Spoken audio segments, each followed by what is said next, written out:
Friday, November 24th. I slept for 18 hours yesterday. No one woke me up to go to the game. That was good. No one woke me up for Thanksgiving dinner either. That was weird. It was 4:30 on my alarm clock when I finally opened my eyes. I lay there in the dark for another hour, then got dressed and went down to the kitchen. I was starving. As I was finishing a turkey sandwich, I heard the sound of the newspaper plopping onto the driveway. I walked outside. The air was cold, but nowhere near freezing. The wind was blowing from west to east, blowing the smoke of the muck fire through the starry sky. I walked back inside with the Times and sat on the floor of the great room. The headline of the sports section was Lake Windsor defeats Tangerine. Underneath that, it said Antoine Thomas throws for 3 TDs, runs for 2 in 30-0 route. I started to read about it, but then Dad wandered through in his pajamas on the way to the kitchen. He stopped and scowled at me. He said, "I thought you had a cold. I don't hear any coughing or sneezing." I answered, "Sorry, Dad, but I'm feeling better today." We locked eyes for a few seconds, then he continued into the kitchen. When he came back out, he had a cup of coffee, and he had lost the scowl. He sat down on the floor next to me and began to talk about his favorite subject. "You didn't miss much of a game. You know that big center, Brian Baylor? Is he the one who hangs out with Antoine? Right. He's been snapping the ball to Antoine perfectly all year. Yesterday, I guess he forgot how. The kicking game stunk to high heaven, and it was all because of him. I think Coach Warner should have benched him." Dad pointed to the sports section. Do they even mention Eric in there? No, they just said the score should have been higher, but Lake Windsor missed all 5 extra points. Dad's eyes shot fire. Missed extra points? Is that what it says? Eric didn't miss anything. He never even kicked the ball. The ball never got anywhere near him. Brian Baylor made 5 bad snaps in a row. I couldn't resist. I said, "Well, at least we won. That's the important thing." Dad didn't even hear me. He was shaking his head back and forth. It would have been nice to finish the season on a high note with a big game, but this Baylor kid ruined it. He took a sip of coffee. I don't know. Maybe he just wasn't used to snapping the ball to Arthur. Arthur? You mean the coach actually put Arthur Bauer in the game? Oh, yeah. He put all the seniors in. It was their last game, and it was a blowout. Of course, he was going to play them all. He pointed at the paper. Is Antoine the big story? Yeah, he's pretty much the whole story. Dad brooded about that. He finally said, "It's like Brian Baylor did it deliberately, like he wanted to make Eric and Arthur look like fools. All 5 snaps were wild. They were high or wide or the bounce before they got there. He made Arthur jump for them, or dive for them, or chase them down. The last one went so high that Eric had to run it down himself and fall on it. If those Tangerine linemen had been faster, Eric could have gotten hurt." I thought, just wait until Monday, Dad. Eric is going to get hurt. Arthur Bauer, too. We heard Mom in the kitchen rattling some pans, so Dad got up and joined her. I turned to page 2 and saw a large composite photo with this caption above it: "All County Middle School Soccer Team." I studied the names and faces. I knew them all. 4 were from teams that I'd played against, and the other 7 were from teams that I'd played on. The faces of the players, actually their school photos, were arranged in 3 rows, the way that a team would pose. Under each photo were the player's name, school, and position. One face, however, was missing. Across the top row, the strikers included Maya Pandy, Gino DeLuca, and Tommy Okoso. The middle row of halfbacks included Victor Guzman and Tino Cruz. Across the bottom row, the fullbacks of Dolly Elias, and the goaltender was Chandra Thomas. It was Chandra's face that was missing. There was an empty frame where her photo should have been. I stared at them for a long, long time. Did I want my own face to be up there? Yes, I did. Did I want to change what had happened to me this season? No, not a minute of it. Not ever. Chandra had earned her place on this team. I wondered if she felt proud to see her name, if not her photo, in the Times. I walked out to the kitchen, found the scissors, and started to cut it out. Mom and Dad looked up. Dad said, "What's that? The all-county middle school soccer team?" "Yeah, are you on it?" That question really hit me the wrong way. I couldn't believe he asked me that, and yet it was so typical. I answered, "Sure I am, Dad. They picked me as the all-county bench warmer." He looked annoyed. He sounded annoyed, too. "Come on, Paul. Did you make the team or not?"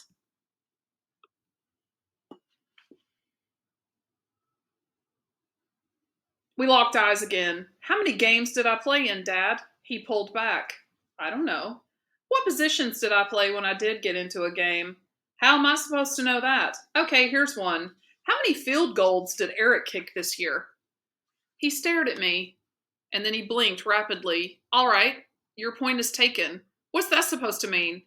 "It means I understand what you're saying. You're saying that I know everything about Eric's season and nothing about yours. You're right, and I'm sorry." Mom looked up at him with interest. All I can say in my own defense is that this was the critical season for Eric. College recruiters are watching him.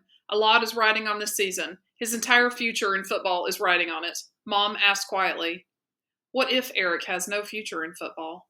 Dad stared at her blankly. So she repeated, "What if Eric has no future as the place kicker for some big-time college football team?" Dad let out a short, uncomfortable laugh. "What are you talking about?" He looked at Mom, then me, as if we had lost our minds, or worse, as if we had forgotten the Eric Fisher football dream. He said, as if to two morons, "Eric can kick a 50-yard field goal." Mom continued, "I know he can. What if that's not enough?" Dad answered calmly, "Well, that's not enough. You have to have good grades. You have to show good character." Mom looked down at her coffee. Was she thinking what I was thinking? Did she know that Eric had no good character? Or was she still as clueless as Dad? Did she still believe blindly in the dream? No one else spoke, so I went back to cutting up the newspaper. In the column next to the photo, there was a notice, bordered in black, that caught my eye. The annual Senior Awards Night at Lake Windsor High School will be on Friday evening at 7:30 p.m. in the school's gymnasium. This year's ceremony will include the dedication of a laurel oak tree in the memory of Michael J. Costello, the Lake Windsor football captain who was killed by lightning on September 5th. I said, "Do you know about this Senior Awards Night next Friday?" Dad was still trying unsuccessfully to make eye contact with Mom. He answered, "Sure, we'll all be going. They're honoring Mike Costello and all the other senior players, of course. Bill Donnelly is going to be the master of ceremonies." I folded the sports section back up and handed it to Dad. The phone rang and Mom picked it up. She looked concerned. She said, "No, we just got up. We haven't been outside at all." Then she said, "Oh my God." She got off the phone quickly and pointed at me. "Paul, you're dressed. Check all around the house, all around the outside." "What's wrong?" "That was Sarah from next door. She says somebody has smashed up all the mailboxes and spray painted all over the wall." I went out through the front door. Mom hurried to watch me through the side window in the great room. I saw our neighbor's mailbox first. It was smashed all right, like an aluminum can, and it was hanging by a thread from its pole. Then I looked over to where ours should have been, and all I saw was a pole bent up at an acute angle. There was no trace of the mailbox. I looked up and down the street. About every other mailbox had been smashed, probably by a baseball bat. Then I went into the backyard. There was no paint on the inside of the wall, so I climbed on top of it and vaulted over. I hit the ground, turned around, and saw it, swirling lines of white paint, like fake snow, against the gray of the wall. I was too close to make out what it said, so I started to back across the frozen mud ruts of the perimeter road. The wind was whipping up. The smoke was in my eyes and my nose. I had to pack back all the way across before I could read the message. It said, "Seagulls suck." I'm not sure what happened next. I stood there staring at the sight, breathing in the stench of the muck fire, and I started to get the feeling. I started to remember something. Someplace. Where was it? The wind raised up brown clouds of dirt from the perimeter road and mixed them with the black clouds of the muck fire. The sun started to darken, like the moon was passing in front of it, and I started falling backward, as straight and as stiff as a tree. That's how Dad found me, stiff and unconscious. He had to pick me up and carry me across the road. He started yelling over the wall to Mom to bring the Range Rover around. I remember telling him, I'm okay, and I was pretty much back to normal by the time they got me onto the couch in the great room. Mom said, "I'm going to call the doctor." I said, no, really, I'm all right. Dad was totally stressed out. He started yelling at me like it was my fault. "What happened to you? What did you do? Did you walk into a car?" I said, no, nothing like that. Mom put her hand on my forehead. I said, "I don't know. I can't remember.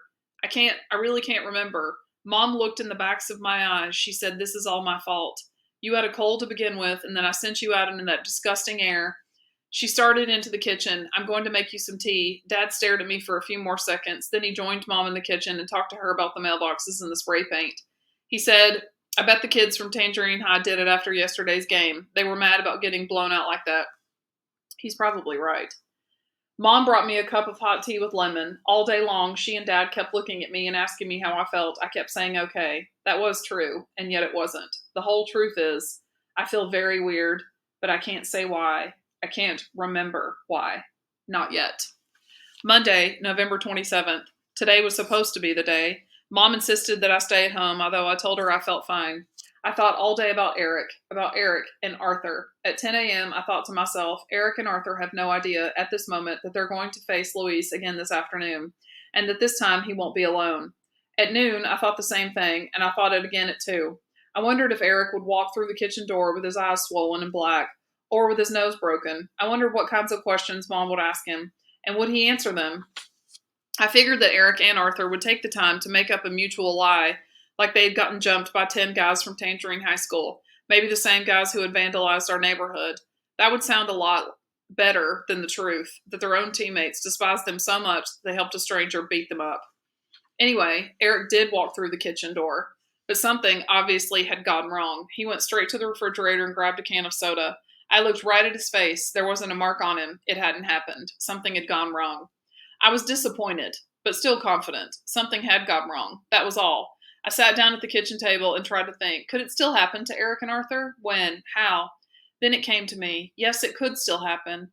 It could happen on Friday, outside of the senior awards night, if Luis asks me about another time and place. That's what I'll tell him. Mom walked in with the phone. I hadn't even heard it ring. She said, "Not too long, please. I have calls to make before the homeowners meeting tonight."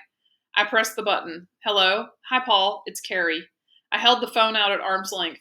Then I shook my head like a wet dog trying to clear my thoughts. I finally said, "Hi." "Yeah, hi. I figured you were never going to call me, so I decided to call you." "Uh-huh. Look, I'm sorry. I've been meaning to call you." I held my hands out in a gesture that she would never see. "I just didn't." "Well, that's okay. Do you want to talk to me now?" "Sure. I guess the last time I saw you was at the soccer game. You guys have a really great team." "Thanks. I think it's great that you have girls and boys." "Yeah, it was great. Did you see the paper yesterday?" "I sure did. 3 girls from our team made all county." "I saw that, yeah. Did you see that thing about planting a tree for Mike Costello?" "Uh-huh. Are you going to go?" "It's Friday night." "Oh, yeah, I'm going, because I'm going too." "Oh, yeah?" "Yeah." There was a pause, and then she said, "Joey's having some kids over to his house afterward. Would you like to come with me as my date?" I didn't hesitate at all. I said, "Sure, great." I added, "Thanks for asking me. Sure thing. Does Joey know that you're asking me?" "Oh, yeah, he knows. He says we can ride over there with him and Kara." I had a sudden, crazy picture in my head. Could Joey be listening to this? Could he be on the extension? Mom came in and pointed at the clock. I said, "I'm sorry. I have to go. I'll see you at the gym on Friday." "Okay, great. Bye." "Bye," Mom said. "Who was that?" "Carrie Gardner from Lake Windsor Middle. We're going over to Joey's house on Friday night after the ceremony." Mom took in this information. She waited, I guess, for more, but I didn't say anything else, so she started making her calls to the homeowners. It didn't sound like too many were interested in her meeting. Mr. Costello arrived first at about 8 o'clock. I answered the door and let him in. He gave me a friendly greeting as usual. I claimed my seat in the alcove at Dad's IBM. I pulled up the Eric Scholarship Offers file as Mom and Mr. Costello settled into the living room. Dad has been working on the file again. He has added the names and phone numbers of scouts and alumni boosters from 3 Florida schools, people like Mr. Donnelly and Larry and Frank. He also noted that a press packet from the Times had been sent to those schools. He hasn't added anything more to the other page 1 schools. And get this, the page 2 schools are gone, deleted, trash canned. The Houston schools and any other non-contenders for the national title are gone. They have no place in the Eric Fisher football dream. I clicked out of the file and started listening to the meeting. Mom was taking notes as Mr. Costello rattled off a series of items: a Rolex watch, a diamond stick pin, and 24-karat gold bracelet. I logged off and walked into the great room. Mom didn't suggest that I leave, so I joined them. I asked, "What are you writing down, Mom?" Mom looked at me with a pained expression. Was I being a pain? These are items that were stolen from the tented houses. Dad came in and sat in one of the folding chairs. He didn't say anything to us. He didn't even look at us. It was like we weren't there. He just stared straight ahead at the fireplace like he was waiting for it to flame on. The doorbell rang, so I went to answer it. I let in a group of 4 homeowners. Mom suggested that they begin meeting right away since no other people were expected. It was smaller and friendlier than most homeowners' meetings. The 8 of us listened as Mr. Costello read the financial reports. Then he turned to the old business. "We have good news on a couple of fronts. All I can say is thank God for that freeze. It killed off all the mosquitoes, so we were able to cancel that guy with the gas masks, and the sprayer." Mom said, "Thank God" is right. The freeze also signals the end of the thunderstorm season. That is a fact that Mrs. Fisher and I have both been brought to Bill Donnelly's attention. We have suggested a compromise to him, that he remove his string of lightning rods for now and put them back up next summer. He has agreed to think about it. The man from the yellow tutor asked, "What about the termites?" The freeze might have helped us there too. I just don't know. 3 houses have tents now, which make a total of 25 so far in the development. And the robberies. Mr. Costello nodded solemnly. There were 2 more robberies of tented houses since our last meeting. In both cases, robbers smashed a window, ran in, and ran out with cash and jewelry. The deputies say they have some leads, but that's all they're willing to tell us at this point. The same man said, I saw a guy sitting outside a tented house with a shotgun. Everyone reacted to that, and he continued, He's one of your neighbors, Jack. He's sitting outside in a lawn chair all night long with a shotgun across his lap. Mr. Costello said, Thanks for telling me. I'll talk to him. If that doesn't do any good, I'll have a sheriff's department talk to him. We can't have that, everyone agreed. He's going to wind up shooting some late-night jogger. The woman from the White York asked, What about the front, Jack? That's looking kind of run down. The front is looking bad because of the freeze. Those plants are supposed to be cold hardy, but nothing is going to come through a freeze like that completely undamaged. The woman asked, Did the freeze kill off the rest of your fish? No, we can't blame the freeze for that. Those koi are cold hardy. That pond could freeze a foot thick and they'd be okay under the ice. We believe that some local person stole them and sold them. I said, I don't believe that. They all turned and stared at me as if they had just noticed that I was sitting there. Then they all turned back. They were about to ignore me, and I go on when I added, That doesn't make any sense. They turned toward me again. Think about it. How could some local person, some koi thief from Tangerine, stop at the front of our development in that wide open space without anyone seeing him? How could he fish for, catch, and drive away with a string of big orange shiny fish with no one seeing him? Mr. Costello answered, I don't know, Paul. Maybe because he does it in the middle of the night when people are asleep. Anyway, it's the only theory we have, unless you have a better one. The ospreys, I said. They all stared at me blankly. The ospreys, the birds of prey from those giant nests out on Route 89. They swoop down, snatch up the koi, and fly back up to their nests. No one sees them, no one thinks about them, no one suspects them. Mr. Costello seemed annoyed. They all did. He said, You've seen this happen. I've seen them flying west with the fish in their talons. How do you know they were our fish? They were big and orange and shiny. They all looked at each other. No one spoke. Finally, Mom said to me, Paul, if you knew about this, why didn't you ever tell anyone? No one ever asked me.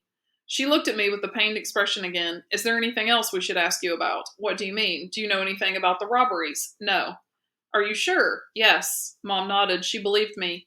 The rest of them now seemed to be waiting for me to leave, so I got up. She winked at me and said, Thanks. Good night. As I started out, I heard one of the homeowners ask, Did anybody see that eyewitness news team report on the sinkhole? The one where they found out the county never surveyed the construction site. Why can't we get that eyewitness news team out here? They can shoot pictures of the muck fire. We show them to the county and demand action. The guy looked around for support. Nobody moved. He added, And if that doesn't work, we can sue the county.